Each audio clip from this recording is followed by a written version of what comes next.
Hello मेरे प्यारे बच्चों, आज हम अपना सैम्पल पेपर वाली सीरीज़ में फोर्थ सैम्पल पेपर लेके आ रहे हैं। एज ऑलरेडी अपन 3 तो पहले ही कर चुके हैं, तो ये अपना फोर्थ सैम्पल पेपर है। आज जो हम स्टार्ट कर रहे हैं, ये जो मैं आपको सैम्पल पेपर स्क्रीन पे दिखा रही हूँ, ये है अरिहंत पब्लिकेशन के बुक का। तो जैसे पहले हमने किया एडू कार्ड कब किया था, बोर्ड का सैम्पल पेपर भी हमने सॉल्व कर लिया है, तो ऐसे मैं आपको डिफरेंट सैम्पल पेपर्स करवा रही हूँ सो दैट आपको हर तरीके से क्वेश्चंस को करने का एक आइडिया लग जाए कि हमको कैसे करना है, किस टाइप के क्वेश्चन आ सकते हैं। क्योंकि एक ही पब्लिकेशन की बुक में ऑलमोस्ट एक ही पैटर्न रहता है, मीन्स डिफ़िकल्ट लेवल होगा तो सारे पेपर डिफ़िकल्ट लेवल के होंगे, इसीलिए अपन डिफरेंट करने वाले हैं। तो यहाँ अपन आज लिया है अरिहंत का सैम्पल पेपर, जिसमें आप देखेंगे इंस्ट्रक्शंस दे रखे हैं, मार्क्स वगैरह दे रखे हैं, वो सब नॉर्मल है जो पहले रहता है हमेशा। अपन को पता है इंस्ट्रक्शन अपन को कैसे फॉलो करना है, वो अपन बार बार पढ़ चुके हैं। तो सीधा अपन बायो के क्वेश्चंस पे आ जाते हैं। तो ये आपका बायो का क्वेश्चन जो है क्वेश्चन नंबर सीधा आएगा, 8th क्वेश्चन है बायो का। Generally food is broken and absorbed with in the body of organisms, in which of the following organism it is done outside the body. Food का digestion inside और outside दोनों होता है। तो अपनी body है जैसे उसमें इनसाइड होता है, लेकिन some organisms are like that जिसमें बॉडी के आउटसाइड एब्जॉर्प्शन वगैरह हो जाता है, डाइजेशन हो जाता है, फिर वो जैसे उसको एब्जॉर्ब कर लेते हैं। ठीक है, तो यहाँ बॉडी जो सिक्रीशन है आउटसाइड देखिए, अमीबा है, पैरामीशियम है, मशरूम है, लाइस है। तो आपको ये तो पता है कि जो आउटसाइड है वो केवल फंगस में होता है ना। तो फंगस का एग्जांपल कौन सा है इन चारों में से, देखो मशरूम है, तो डायरेक्टली एग्जांपल अपना आंसर जो है वो मशरूम अपन डायरेक्ट टिक कर देंगे। बहुत टाइम नहीं लगाना है एमसीक्यूज में, क्योंकि सिंपल होते हैं। एनसीईआरटी के आपको बस लाइन टू लाइन पढ़ना है, सारे कुछ वो आपको ईजिली सॉल्व हो जाएंगे। ठीक है, 9th क्वेश्चन है, receptors are usually located in sense organs.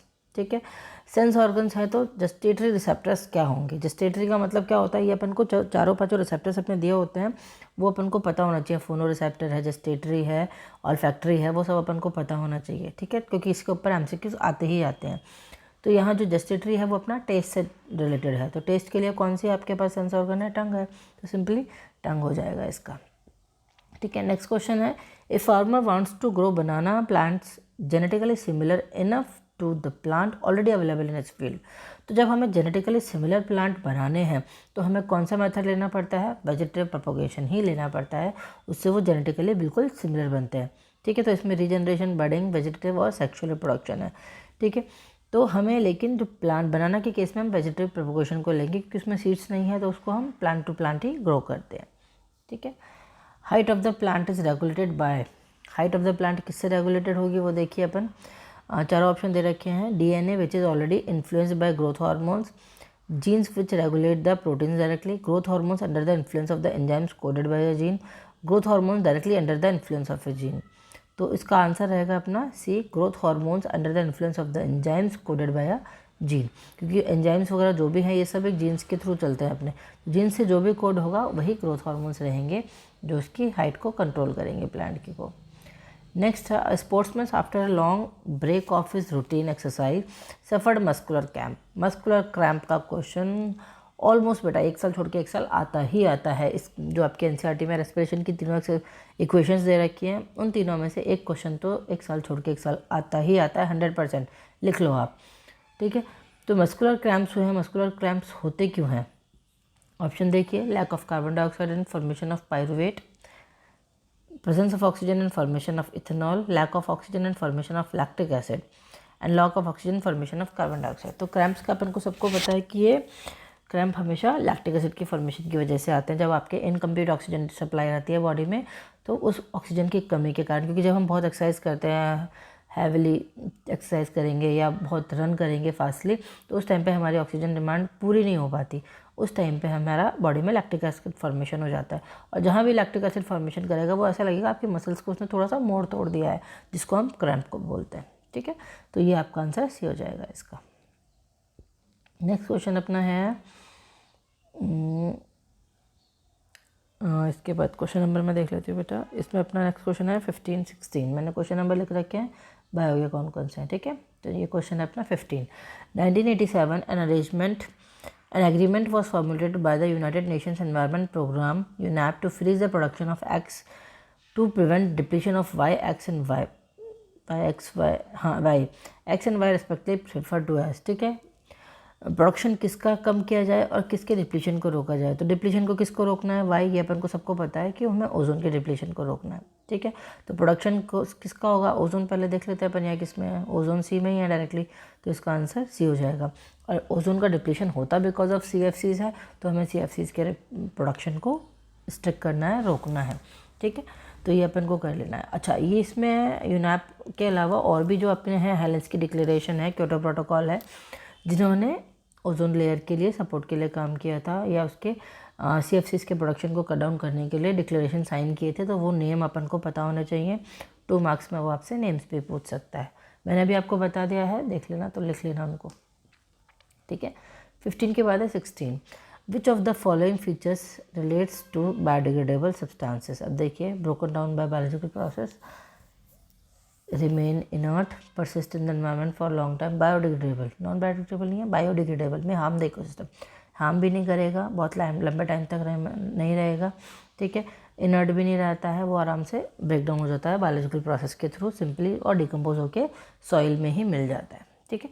तो ये 1 to 16 तो अपने थे MCQs है, 1 मार्क के ही सारे, लेकिन 17 से 20 अपने पास क्या है, रीजन असर्शन क्वेश्चन। तो उनकी प्रैक्टिस करना बहुत ज़रूरी है, बच्चों के ज़्यादातर रीजन असर्शन क्वेश्चन में मिस्टेक हो जाती है।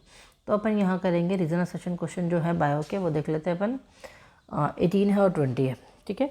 तो 18 क्वेश्चन क्या है, probability of survival of an organism produced through sexual reproduction is more than that of organism produce through asexual, ठीक है। सर्वाइवल की सेक्सुअल से ज़्यादा होती है, हाँ, क्यों, क्योंकि सेक्सुअल रिप्रोडक्शन के कारण वेरिएशन आ जाते हैं, तो वेरिएशन आते हैं तो सर्वाइवल का चांसेस है जो एक्स्ट्रा मिल जाते हैं अपन को कि सर्वाइव अच्छे से कर पाएगा, ठीक है।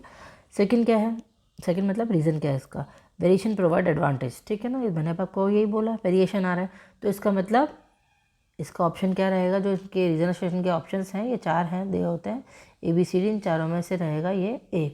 Both A and R are true, but and R is the correct explanation of A। चारों के हमको 17, 18, 19, 20 के ऑप्शंस एक साथ ही दिए हुए हैं, उन चारों में से सेलेक्ट करना होता है। चलो नेक्स्ट क्वेश्चन है अपना बायो का 20, biodegradable substances result in the formation of compost and natural replenishment, correct है, ठीक है। It is due to the breakdown of complex inorganic substances into simple organic substances, correct है कि नहीं है, पहले अब आप ये सोच के बताओ, फिर मैं इसका आंसर बता देती हूँ, ठीक है। अब ये देखिए, A is true, it is the breakdown due to complex inorganic substances और सिंपल ऑर्गेनिक सब्सटेंसेस, ठीक है। कॉम्प्लेक्स का सिंपल में तो होता है, लेकिन इनऑर्गेनिक ऑर्गेनिक में कन्वर्ट नहीं हो रहे हैं, ठीक है।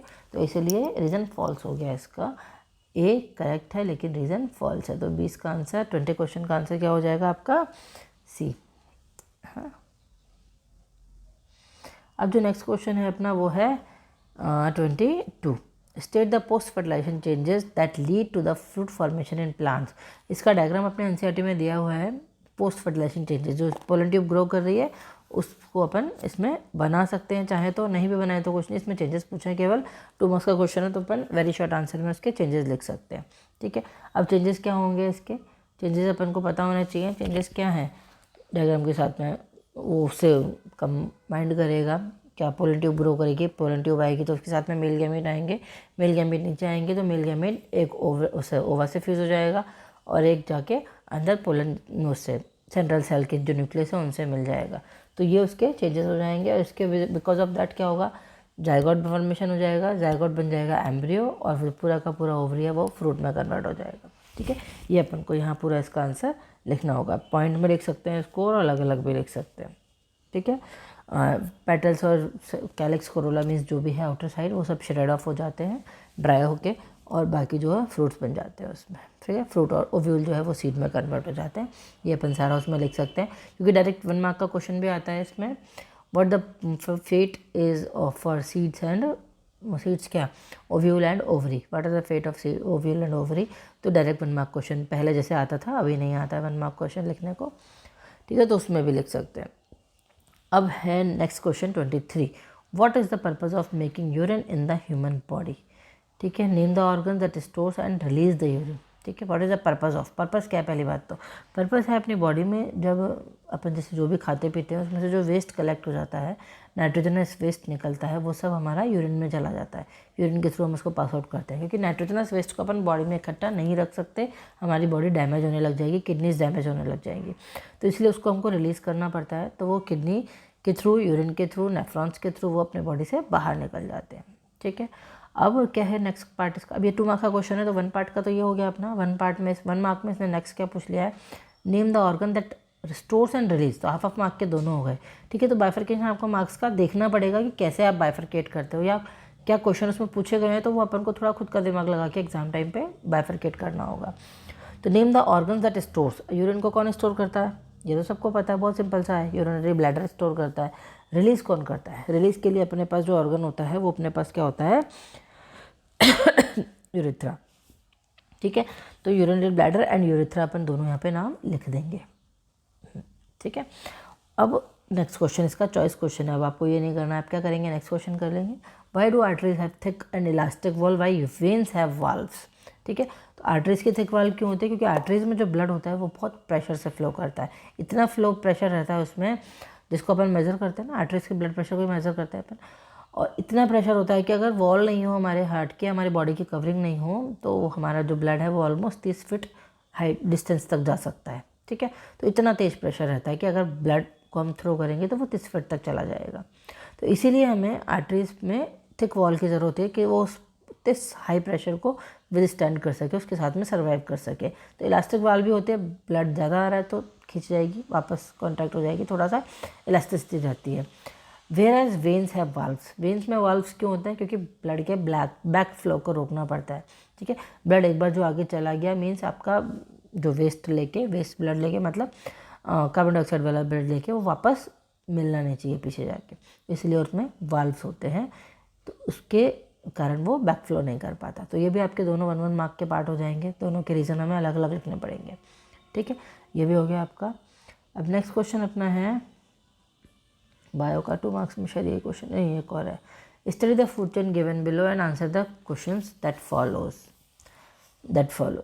आपका ये इकोसिस्टम का एनर्जी वाले क्वेश्चंस हैं, तो इसीलिए अपन को उसके न्यूमेरिकल्स वगैरह सब ध्यान से करने पड़ेंगे। फार्मूला उसके साथ आपको पता होना चाहिए 10% लॉ वाला, कि 10% ही एब्जॉर्ब होती है, 90% वो डिसिमेट हो जाती है। दूसरी बात, सनलाइट से केवल प्लांट 1% एनर्जी एब्जॉर्ब करते हैं, आगे फिर 10% यूज़ करते हैं, तो वो चीज़ अपन को ध्यान रखनी है। तो फूड चेन दे रखी है, leaf, caterpillar, chameleon, snake and then mongoose. If the amount of energy available at the third trophic level is 100 joule, third trophic level कौन सा हो गया, plant first, caterpillar second, chameleon third. ठीक है, 100 joule है, then how much energy will be available to the producer level. अब उल्टा चलना है अपन को, मतलब एक एक जीरो बढ़ता जाएगा। तो कैमेलियन के पास 100 है तो इसके पास 1000 होगा, उसके पास फिर लीफ के पास कितना हो जाएगा, 10,000 हो जाएगा। ठीक है, अब जस्टिफाई और आंसर वो आपको कैलकुलेशन करके बताना पड़ेगा कि 10% लॉ के अकॉर्डिंग, तो आप उसको एक्सप्लेन भी करेंगे 10% लॉ को, और फूड चेन बना के उसको लिख भी देंगे। ठीक है, ऐसे इसके अपने आपके आंसर को लिखना पड़ेगा। Is it possible to have 2 more traffic levels in this food chain just before the 4th traffic level? तो 1 2 3 4 वो कह रहा है कि अगर बीच में हम 2 ट्रैफिक लेवल डालना चाहें तो डाल सकते हैं क्या, नहीं डाल सकते भाई। क्यों, क्योंकि इतनी ही एनर्जी बचती है कि वो 3 या 4 ट्रैफिक लेवल को आराम से सर्वाइव कर सकती है, उसके बाद अगर ज़्यादा होंगे तो उसके पीछे वाले सर्वाइव नहीं कर पाएंगे, तो इसीलिए उनका होना ना होना बेकार हो जाएगा। ठीक है, तो उसका लॉ दे के, थर्मोडायनेमिक्स का जो 10% वाला लॉ है उसको अपन दे के अपन इसको मना कर सकते हैं डायरेक्टली मतलब नो में आंसर लिखना है आपको, और नो लिख के उसको अपन एक्सप्लेन करेंगे अपनी लैंग्वेज में। नेक्स्ट क्वेश्चन बायो का कौन सा है देख लेती हूँ एक बार, 29। We are advise to take iodize salt in our diet by doctor, justify its importance in our body. Iodine की हमारी बॉडी में क्या रिक्वायरमेंट है आपको यहाँ ये बताना है। आयोडीन क्या होती है, आयोडीन आपकी जो थायराइड ग्लैंड होती है, थायराइड ग्लैंड को मेंटेन करने का काम करती है, थायरॉक्सिन रिलीज़ करवाने का काम करती है। तो इसीलिए सिंथेसिस ऑफ थायरॉक्सिन मतलब उस हार्मोन के फॉर्मेशन के लिए हमें आयोडीन की रिक्वायरमेंट है। तो जब हमारी बॉडी में आयोडीन होगा तभी वो हार्मोन बनेगा और आपको डिजीज़ नहीं होगी, इसीलिए हमें आयोडाइज सॉल्ट का मिलना चाहिए। ठीक है, क्योंकि ये हार्मोन क्या करता है हमारी बॉडी में फ़ैट के मेटाबॉलिज्म को रेगुलेट करने का काम करता है। ठीक है, मतलब जितने भी हमारे मेन न्यूट्रिएंट्स हैं, फैट, कार्बोहाइड्रेट, है ना, उन और प्रोटीन्स, तीनों के मेटाबॉलिज्म को कंट्रोल करने का काम करता है। इसीलिए हमारी बॉडी में थायरॉक्सिन की बहुत इंपॉर्टेंट है। कमी से आपको गॉइटर हो सकता है, इसलिए अपन को ध्यान रखना पड़ेगा कि हमें कितना सॉल्ट लेना है डाइट में। नेक्स्ट क्वेश्चन है, what is the probability of a girl और a boy being born in a family, justify your answer. मतलब क्या कह रहे थे ना, नहीं अब तो लड़का ही लड़का होगा, नहीं तो लड़की होगी, कैसे होगी, कैसे पता चलेगा हमें, नहीं पता चल सकता जब तक उसका टेस्ट नहीं हो जाएगा, और वो टेस्ट आजकल बैन है अपना। तो इसीलिए अपन क्या कर सकते हैं, प्रोबेबिलिटी बता सकते हैं कि प्रोबेबिलिटी क्या है, मेल और फीमेल के क्रोमोसोम्स देख के 50% चांस बॉयज़ के हैं, 50% चांस गर्ल्स के हैं। तो अपने पास कोई सोल्यूशन नहीं है कि क्या होगा, ठीक है। तो यहाँ जब तक हमें क्रोमोसोम नहीं पता कौन सा क्रोमोसोम गया है उसको जायगोट को बनाने के लिए, तब तक हम कुछ भी नहीं कह सकते, ठीक है। तो हम यहाँ क्रॉस करके इसको डिटेल में शो कर सकते हैं, एक्स और वाई मेल और फीमेल के क्रोमोसोम्स बताएंगे, फिर क्रॉस करके बताएंगे, और फिर बता देंगे लास्ट में 50% प्रोबेबिलिटी है गर्ल्स की, 50% बॉय होने की प्रोबेबिलिटी है, ठीक है। जो आप क्रॉस आपके एनसीईआरटी में बना हुआ है एज इट इज़ अपन को क्रॉस बनाना है, ठीक है, कि एक्स क्रोमोसोम होंगे, अगर दोनों एक्स एक्स होंगे तो गर्ल होगी, जो होने वाला बच्चा है वो गर्ल रहेगा, और जो न्यूबॉर्न बेबी अगर एक्स और वाई क्रोमोसोम वाला है तो वो बॉय रहेगा, ठीक है। नेक्स्ट क्वेश्चन है 31 नहीं, 32 नहीं, 33 भी नहीं, 4 भी नहीं, 35 क्वेश्चन।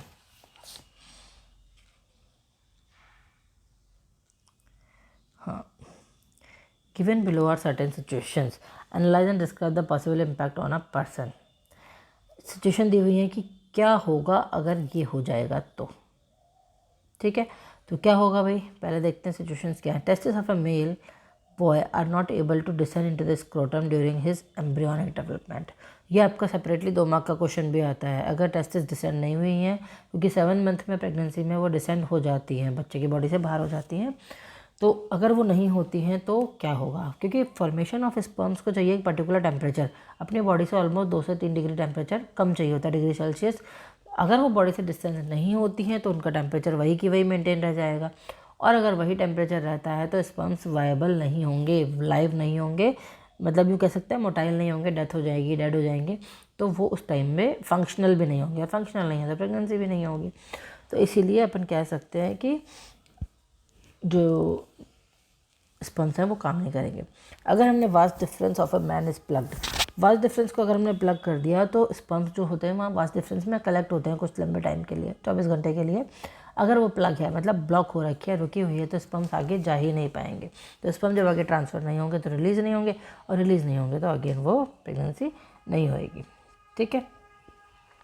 नेक्स्ट क्वेश्चन है, when prostate and seminal vesicles are not functional, जब ये दोनों फंक्शनल नहीं है, तो इनसे तो बहुत इंपॉर्टेंट अपनी बॉडी में हार्मोन्स और जो सिक्रीशंस हैं जो आपके उसमें जाते हैं, स्पर्म्स को मिलते हैं, वो ज़रूरी हैं, ठीक है। अगर मेल में ये दोनों फंक्शनल नहीं हैं तो स्पर्म्स को वो जो उनका एनर्जी फूड है वो नहीं मिल पाएगा, जो हार्मोन चाहिए होते हैं वो नहीं मिल पाएंगे, और वो नहीं मिलेंगे तो स्पर्म भी फंक्शनल नहीं होंगे, ठीक है। नरिशमेंट मिलता है इससे सेमिनल वेसिकल से, वो नहीं मिलेगा तो स्पर्म्स फंक्शनल नहीं रह पाएंगे, ठीक है। तो ये आपके 1 मार्क के क्वेश्चन है, 5 क्वेश्चन है, पर को 5 के आंसर्स को लिखने होंगे, ठीक है। अगर नेक्स्ट क्वेश्चन है, एग इज़ नॉट फर्टिलाइज ना ह्यूमन फीमेल, अगर फर्टिलाइज नहीं होगा तो क्या होगा, एज इट इज़ एनसीईआरटी में पैराग्राफ दिया हुआ है बेटा इसका। अगर ह्यूमन फीमेल को स्पर्म नहीं मिलता है प्रेगनेंसी के लिए, या हम कहते हैं एग इज़ नॉट फर्टिलाइज, तो वो egg with the wall of the uterus की इनर वॉल के साथ में वो बाहर शेड ऑफ हो जाता है, जिसको हम मेंस्ट्रुएशन साइकिल बोलते हैं। फीमेल में वो 30 डेज़ की साइकिल है, 28 to 30 डेज़ की साइकिल है, और मंथली रिपीट होती है, ठीक है। ये अपन उसमें लिख सकते हैं। नेक्स्ट है, placenta does not attach the uterus optimally, optimally मतलब प्रॉपरली अगर अटैच नहीं हो रही है यूट्रस के साथ में तो क्या हो सकता है, ठीक है। अगर अटैच नहीं हो रही है तो जो भी प्लेसेंटा के फंक्शन हैं जो उसके साथ में अटैच हो रहा है प्लेसेंटा के साथ में, ठीक है, एक बॉल लाइक स्ट्रक्चर जायगोट जो डिवाइड होकर वो अटैच हो रहा है वहाँ पे, उस टाइम पे अगर वो प्लेसेंटा से प्रॉपरली अटैच नहीं हुआ है तो जो भी उसके फंक्शन हैं, जैसे न्यूट्रिशन प्रोवाइड करना, वेस्ट लेना, ऑक्सीजन प्रोवाइड करना, CO2 लेना, वो सब नहीं हो पाएंगे। उसके लिए उसको प्रॉपरली अडहेयर होना ज़रूरी है, अच्छे से एंटेंगल्ड होना ज़रूरी है, ठीक है। तो अगर ये नहीं हुई तो उसके फंक्शन भी नहीं हो पाएंगे, ठीक है।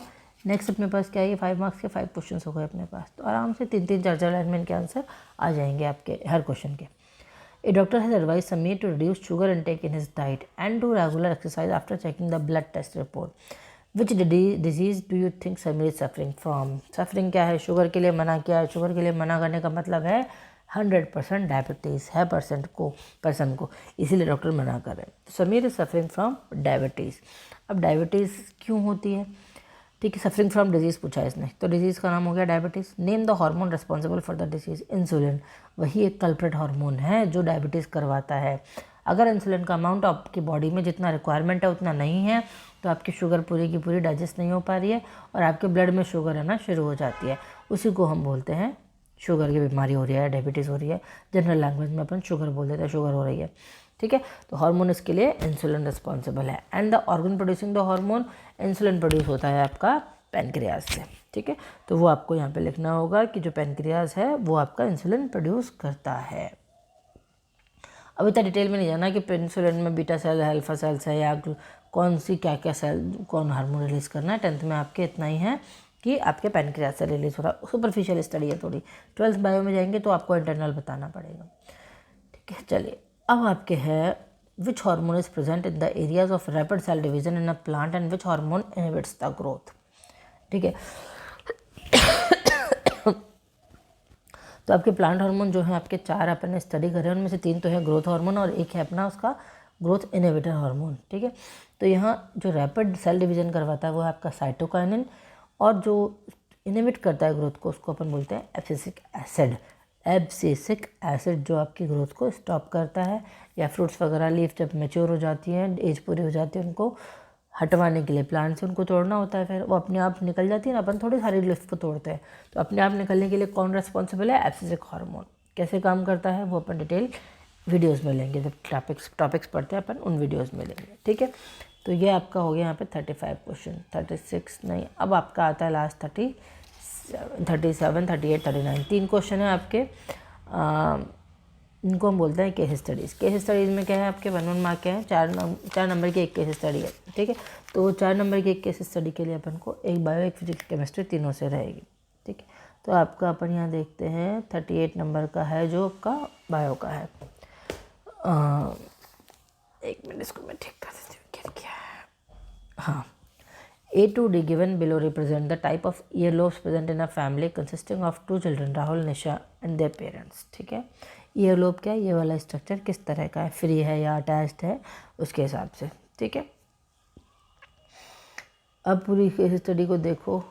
पिक्चर क्लियर नहीं है बेटा ये तो. चलो, राहुल के फादर. ठीक है, excited by the observation of different types of earlobes present in the family, Rahul conducted a survey of the types of earlobe found. Figure E and F मतलब 2.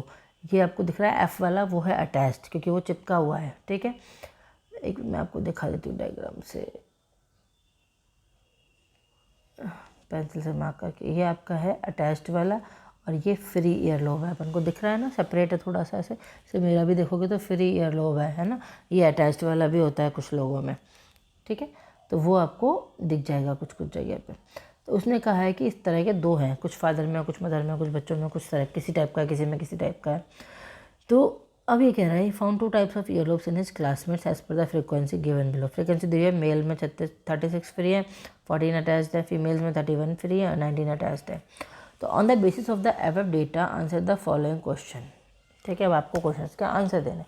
विच of the 2 characteristics free earlobe और attached earlobe appear to be dominant in this case. Dominant कौन सा? Dominant जो होगा जो ज़्यादा होगा. ठीक है, तो डोमिनेंट क्या है इस केस में अपने पास? ठीक है, तो यहाँ डोमिनेंट के केस में वो बोलता है फ्री ईयरलोब, क्योंकि फ्री ईयर का नंबर ज़्यादा है. मैंने आपको यही बोला, जिनका नंबर ज़्यादा है वो डोमिनेंट है. ठीक है, जिनका कम है वो रिसेसिव है. तो फ्री वाले हैं जो डोमिनेंट है, क्योंकि लार्ज वेराइटी जो जितने लोग हैं उनमें से ज़्यादातर लोग में फ्री ईयरलोब मिला. सेकंड क्वेश्चन क्या है? Is the inheritance of free earlobe linked with the sex of the individual, give reason for your answer. ठीक है, नहीं, सेक्स लिंक्ड नहीं है क्योंकि ये मॉर्फोलॉजिकल चेंजेस है, जेनेटिकली आगे पास नहीं होते हैं. फिक्स नहीं है कि अगर मेरे पापा का है, मेरे मम्मी का जुड़ा हुआ है तो मेरा भी जुड़ा हुआ होगा. वो डिपेंड ऑन द जीन कि वो अगर जीन आपके अंदर है तो होगा, नहीं हो तो नहीं होगा. तो ये सेक्स लिंक्ड नहीं है. ठीक है, तो इस तरह से हम कह सकते हैं कि ईयरलोब प्रेजेंट है, मेल में है, फीमेल में है, तो इसलिए सेक्स लिंक नहीं है। फीमेल में भी, अब यहाँ देख रहे हैं ना आप टेबल से, मेल में भी है, फीमेल में भी है। अगर सेक्स लिंक्ड होता तो पर्टिकुलर मेल या फीमेल में होता, एक में किसी में। ठीक है। Third question, what type of earlobe is present in father, mother Rahul and sister Nisha, right the genetic constitution of each of the family members which explain the inheritance of this character. अभी हम क्या करेंगे, gene of the free earlobe is capital F और small F के through हम इसको chart या cross बनाना पड़ेगा हमको। ठीक है, तो हम क्रॉस बना के, फ्री ईयरलोब है तो genetic constitution capital F small F हो जाएगा। अब रिसेसिव जिसमें आ रहा है तो उसका तो पक्का है कि रिसेसिव है, मतलब क्या है, अटैच वाला रिसेसिव है। ठीक है, तो स्मॉल एफ होगा उनके अंदर। लेकिन जिनके अंदर भी ओपन वाला है, डायग्राम यहाँ क्लियर नहीं है ना, इसलिए अपन बता नहीं पाएंगे। तो अगर जैसे मैंने फ़ोटो खींचा है इसलिए क्लियर नहीं आया थोड़ा सा, अगर डायग्राम उसमें होगा क्वेश्चन पेपर में तो वो आपको एकदम क्लियर डायग्राम बनेगा। तो जिसके अंदर भी फ्री ईयरलोब है उसका कैपिटल एफ और स्मॉल एफ हो सकता है, या कैपिटल एफ हो सकता है। लेकिन जिसका भी अटैच्ड है उसका स्मॉल एफ ही होगा। तो इस तरह से अपन उसको लिख सकते हैं, क्यों, क्योंकि उनका रिसेसिव है। ठीक है, विद दिस, अच्छा एक और है इसमें question, Suresh parents have attached earlobes, what type of earlobe can be seen in Suresh and his sister Siya, explain by giving the genetic composition of all. Again हमको वही चार्ट बनाना पड़ेगा उसी तरीके से। ठीक है, अगर बोथ द पेरेंट्स रिसेसिव हैं तो बच्चे के भी रिसेसिव ही होगा 100%। लेकिन अगर पेरेंट्स के पास डोमिनेंट है किसी एक के पास भी, तो बच्चों की फिर उसकी हम कह नहीं सकते, डिपेंड ऑन द जीन्स कि कौन सा जीन पास ऑन हुआ है, रिसेसिव वाला या डोमिनेंट वाला, उसके अकॉर्डिंगली उसका बनेगा। तो यहाँ भी अपन को इसकी तरह चार्ट बना के बताना पड़ेगा। कैसे बनाते हैं चार्ट वो अपन को सबको पता है। ठीक है, कैपिटल एफ स्मॉल एफ से। ठीक है, अगर पेरेंट्स का कैपिटल एफ है और एक का मदर का मान लो रिसेसिव है, उसके पास दोनों। ठीक है, तो एक एफ यहाँ से आएगा, तो अपने पास क्या बन जाएगा, कैपिटल एफ स्मॉल एफ। तो इस केस में भी ईयरलोब जो है वो फ्री होगा और इस केस में भी फ्री होगा। ठीक है, केवल जो मदर का है उस टाइम पे हम कह सकते हैं कि ये रिसेसिव वाला हो जाएगा। तो इस केस में रिसेसिव होगा ओनली दोनों स्मॉल एफ होने के केस में। तो इस तरह से अपन चार्ट बना के उसको फादर, मदर, राहुल, निशा या जो भी सिया वगैरह, सुरेश के पे जो भी नाम है, सुरेश, सिया, उनके नाम लिख के हम उनके आगे उनका जेनेटिक कॉन्स्टिट्यूशन लिख के बता देंगे। तो अपने 4 मार्क्स पूरे के पूरे पक्के हो जाएंगे। ठीक है, तो यहाँ अपन केस स्टडीज़ जो है वो सारी 1-1 मार्क की हैं, जबकि केस स्टडीज़ में सारे क्वेश्चन 1-1 मार्क के हैं। जबकि आपके बाकी सेक्शन के हिसाब से सेक्शन ए 1 मार्क का है, सेक्शन बी 2 मार्क का, सेक्शन सी 3 मार्क्स का है और डी 5 मार्क्स का है, और ई जो है वो 4 मार्क का क्वेश्चन आएंगे। ठीक है, तो इस तरह से अपन सारे के सारे क्वेश्चंस को अच्छे से कर लेंगे। इंस्ट्रक्शंस पढ़े हैं, मैं बार बार सैम्पल पेपर रिवाइज़ करने की बोल रही हूँ। जितना सैम्पल पेपर आप लिखेंगे, जितना आप पढ़ेंगे, सैम्पल पेपर्स को प्रैक्टिस करेंगे बार बार, उतना ही एग्ज़ाम में कॉन्फिडेंट रहेंगे। तो इसीलिए try to solve maximum sample papers, क्योंकि अभी तक कोर्स तो सबका पूरा हो गया है। अब लास्ट 15-20 दिन बचे हैं आपके एग्ज़ाम्स के, तो इन 20 डेज़ में आप स्ट्रेटजी बना लीजिए अपनी कि सैम्पल पेपर डेली का 1-2 सॉल्व करने ही करने हैं हर सब्जेक्ट से। ठीक है, और लिखने में ज़रूर बेटा 2.5-3 घंटे लगते हैं, लेकिन जब अपन सॉल्व करते हैं इसको प्रॉपरली, ऐसे बोल के सॉल्व करेंगे, 1-2 आप लिख के भी कीजिए, लिखने की प्रैक्टिस भी होनी चाहिए। बाकी आप वर्बली भी सॉल्व कर सकते हैं कि मुझे इसमें ये लिखना है, इसमें ये लिखना है, तो वो भी आपको बहुत कॉन्फिडेंस देगा। ठीक है, तो इस तरह से आप सैम्पल पेपर जब प्रैक्टिस करेंगे और स्ट्रैटेजी बनाएंगे एग्ज़ाम देने के लिए, तो बोर्ड एग्जाम में आपको नर्वसनेस और डर फील नहीं होगा। ठीक है, so till then keep practicing the question paper with me. Bye bye.